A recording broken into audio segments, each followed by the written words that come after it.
way to build relationships and close on the best prospects that fit our program. Keeping the best players in the state at home is a top priority. From a player development perspective, we want to make sure we are developing the total player, mentally, physically, socially. We also focus on things like character development, leadership training. On the football side, offensively, y'all know my background. That's why I'm here. We're not changing that. We'll be a fast-paced, attacking offense. We're going to get playmakers in space, put points on the board. We're going to get it done offense by any means necessary to win the game. We're going to take shots down the field, create explosive plays. We're also going to be very physical up front. We're going to run the football. On defense, we'll be aggressive, playing fundamentally sound football with one goal, getting the ball back. We want our players reacting, not thinking. I'm pleased to announce that Vic Coney will be our defensive coordinator. Vic has a history of putting together some of the top attacking defenses in the country. It was a huge part of our success at Troy. He has experience in this league, and I could not be more excited to have him here. On special teams, we'll be our opportunistic. I view them as offensive opportunities. We led the nation this season according to ESPN in special teams efficiency at Troy, and it's important. As far as getting started, putting together a staff will be a high priority. I will focus over the next couple weeks on completing our staff. It's more important to get it right than get it done quickly. So have patience, media, please, have patience. In addition to Vic, we'll have a couple important hires we'll release in the next couple days as they get their contracts signed. I can tell you this, our staff will consist of coaches who appreciate the opportunity that West Virginia offers, and they want to be here. They will be great teachers, great motivators, recruiters. They will care about the young men in our program.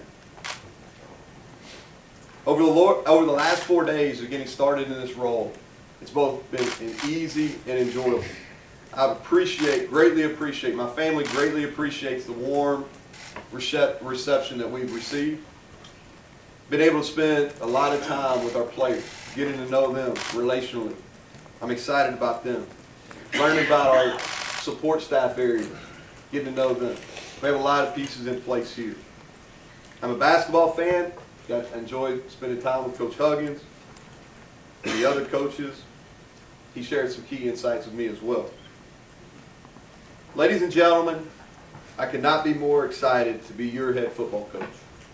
We're going to work. We're going to compete. We're going to have fun. At the end of the day, we're going to make you proud. Q Country Roads. Let's go Mountaineers. Thank you all.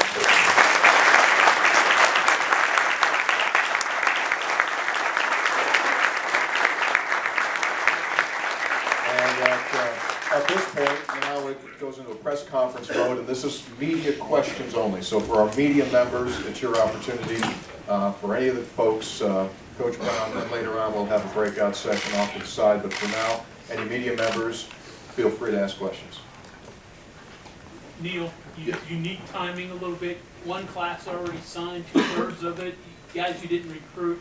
Just the timing of getting this job at this point. Yeah, I don't know if the timing of these things are ever ideal. What I told our players in our initial team meeting is I chose them. I chose them. And to me, coaching, I'll get to the recruiting piece here in a second, but it's about building relationships. They're all our players now. And it's about building relationships, understanding who they are, what they're about, understanding that relationships are built on love, care, and trust. And it's the same with the recruits that have signed. Had an opportunity to visit or to talk with each of them on the phone. I look forward to, as we build our staff, getting out and seeing them. I'll have one opportunity to go see them in person. I'll definitely do that. We'll have an opportunity to bring them back on campus for official visits. So over the next few weeks, we'll grow that relationship. I'm excited about the guys that signed. And again, we're going to add some pieces. We have some spots available, and we'll definitely continue to build our roster. Coach, you had mentioned you were chasing your son around at a family function, and the West Virginia game was playing in the background. When did it then hit you, a couple days or whatever, that, wow, I might be the next coach there? Well, as you know, social media doesn't always get it right. So this process didn't quite look like it played out on social media. Kelly's laughing. It did not play like it did on social media. So I think it was the 28th. We were at my aunt and uncle's house in Bardstown, Kentucky, and we're having a family Christmas. And we had two babies and a very active 3-year-old. If you're paying attention, you can see that now. But we had a very active 3-year-old, and we were having a family gathering as West Virginia played in the background. And you know, life happens fast, and we're very grateful to be here. But probably on December 28th, I didn't envision that. When you go out on the recruiting trail, Coach, you've got a chance to see the players you have. You got a chance to see the players they've already signed. Where do you see your needs at this point when you were out there on the recruiting trail? Yeah, in full disclosure, what my initial days on this job have been about building relationships with players. I've not watched one clip of film yet, and the reason being is this: like when you take a new job, there's so many things to do, and I think the mistake that a lot of people make is they go into immediately hiring staff, immediately doing things. Well, to me, you got to evaluate the players here as far as how do they fit with you, what you want to do, all right? And what I mean by that is from a relationship standpoint, who are they, what they're about? Because these guys are 17 to 22 years old, but they're kids in a lot of ways, and their whole world just got rocked. You know, talking about December 28th, they're playing the game. Could they envision in less than 2 weeks that coaches changes and all those type of things? So I think it was important for me to sit down and them to understand who I was as a person and me to get to know them. Also the support staff, the people that spend the most time with them on daily, it could be academics, bringing her staff, Mike and his staff, and strength and conditioning, getting a feel for who those people are. We're going to get to the football piece, probably be closer to the weekend.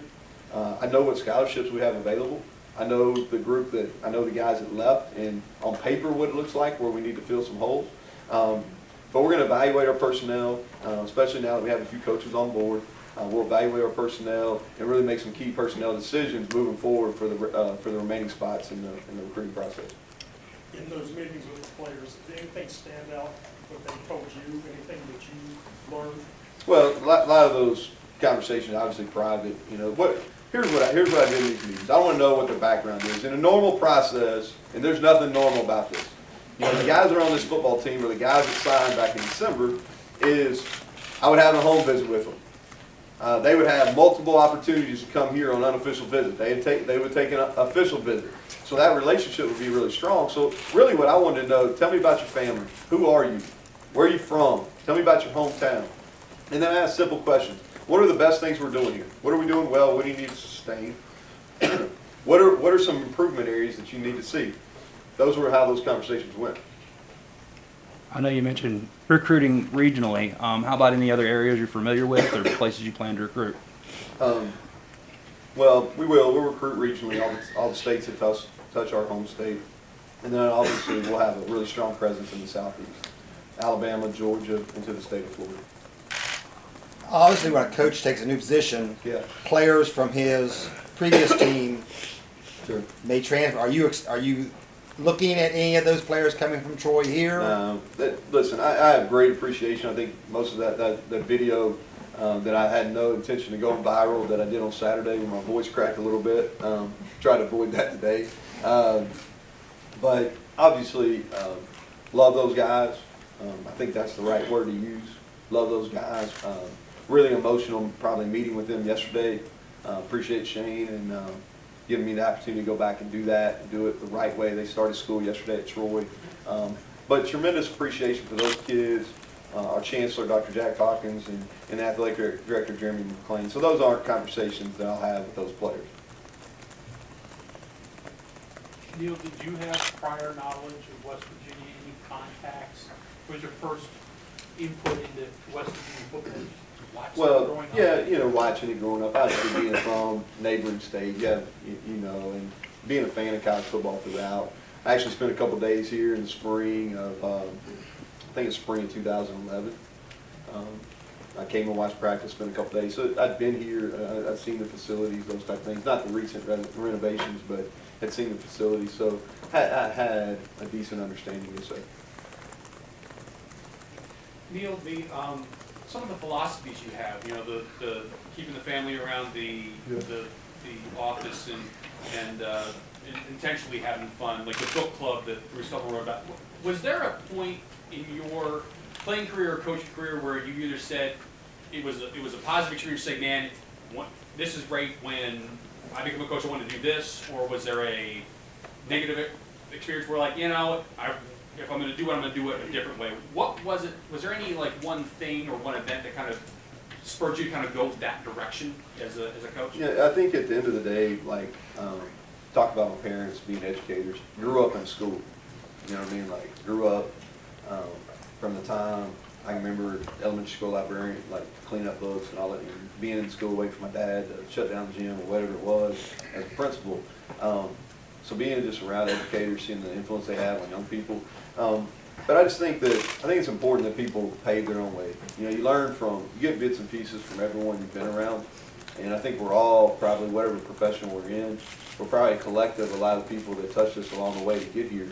But for me, it's about the development process. And it's not just about players, it's about staff as well. The other thing too is I just don't want to be miserable. Honestly, I look at so many people in this profession, and I get it. Pressure's high. You know, the pressure's high. The money's a lot. I mean, but at the end of the day, we're coaching football.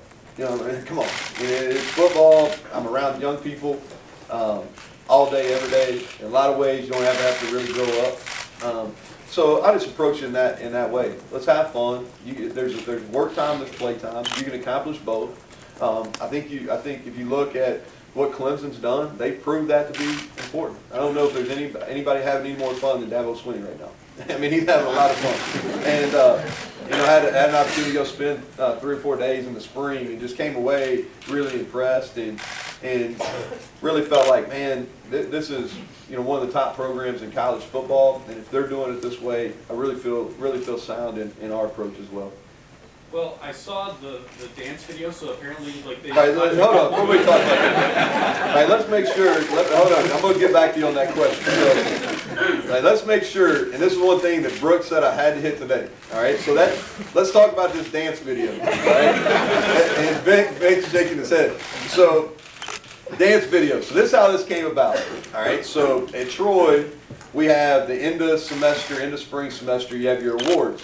And so one of the things they do is they do a competition between coaching staffs. Well, Becky Whetstone, who at Troy is in charge of academics and those type of things. So she sends out multiple, and when I say multiple, I'm like 10 plus emails about doing this video, this dance video. And so our women's basketball program at Troy is led by Shanda Rigby. Funny, she's really good in front of the camera, she likes to have fun, they've been successful. So I'm talking about after several emails, I walked in the staff meeting, all right, and we had an academic meeting, and Becky said, well, y'all aren't going to do this. So I was like, you know what, we are actually going to do this. So one of our coaches who had a little bit of a music background, he put this together. Now, that video, we won the award, okay? So they didn't, so obviously we won the award. So that video was supposed to be shown one time at the award ceremony, and never to come out of the vault again. Well, the next day, that thing has gone viral. It may be the most watched, even more so than our win over LSU. It may be the most watched video in Troy athletic history. So that's funny. So go on and ask your question. I want to make sure that's clear. That wasn't a serious video, okay? Well, that's the thing. Well, hey, much respect on both your whip and your nay-nay. My 10-year-old said I was way off. Adeline said I was way off. She said I was way off. I think it shows a couple of things. One, like, you do like to have fun, and two, you're not taking yourself too seriously. How important do you feel those traits are when you're dealing with younger, and you're a younger guy yourself? How important do you feel those traits are in dealing with the student athletes to be a little loose and not take yourself so seriously when there is a lot of pressure? Well, I think vulnerability is probably something that males in general struggle with, especially males in leadership. So I think it's important when you're dealing with young people that they understand that you're going to make mistakes. I always say this, as we get later in game weeks, all right, especially a lot of time before we leave the hotel and go to the stadium, I say, listen, guys, I want you to play loose. I want you to play free. There probably won't be anybody that makes any more mistakes today than me. Now, I don't tell them I'll have to make more decisions than the rest of them, but it's but probably nobody will make more decisions. And it's not necessarily when you make the mistake, it's how you respond. But it's important. I think it's important for our staff. It's it's important for our players, all the support people, is to be vulnerable and put yourself out there, and don't be scared to put yourself in a relationship. Don't be scared. Put yourself out there and give it all you got. Do you feel your youth helps in that regard? I mean, just growing up in a different generation than a lot of the coaches in college? Yeah, well, youth is a general term. There's some days I feel really good. Haven't got much sleep over the last 3 days, so I don't know how youthful I feel right now. I don't really, my whole world right now is, at home is around a 10, a 7, and a 3-year-old, and I come to work and it's around, anywhere from 17 to 22 or 23 max. So regardless of age, I think you're always going to feel youthful, and I think being one of the younger head coaches, and especially at this level, I think it's a benefit. I think I have a good understanding. There's days I feel like I can still play. There's days, the older I get, the fewer those days are. But I think it's definitely beneficial, to answer your question. Neal, you've seen a little bit of West Virginia's offense, so with yours being sort of whatever it takes, as you said, is this going to be a huge transition for the players to learn a new offense, or minor? And like I said, I've watched a little bit of more TV after our games at Troy and things, knowing Dana's background and knowing Spav's background as well. I think there's going to be a lot of similarities, some carryover. I don't think they'll be identical in any ways. We've added some option elements to what we're doing in the run game just to make us harder to defend. But I do think, especially from some pass concepts, there'll be some crossover.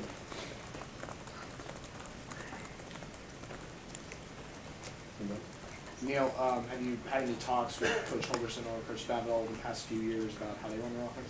No, I mean, just in general, knowing them. I wouldn't say we're close, but just knowing. I have appreciation for what they've done offensively. Obviously very good here last year.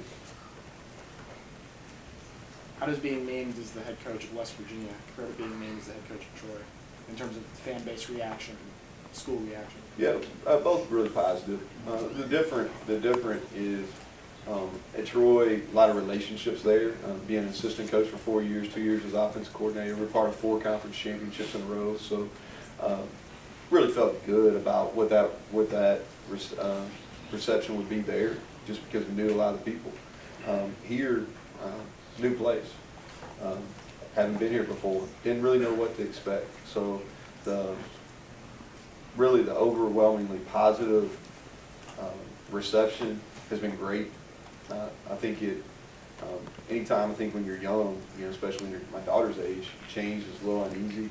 And I think the reception you had at the airport last night was really beneficial for them. And I appreciate the people in this. I appreciate Shane, Kelly, and this department really welcoming us with open arms. I appreciate the people of West Virginia being overly positive about this hire. Have you and Vic discussed what changes or the direction you'd like to see the defense go? Yeah, he'll be available. I don't think today, but he'll be available and he can talk to it. We haven't talked a lot about personnel. He came in last night, so that'll be some things moving forward. But we will look different. Have you learned to dislike Pitt yet?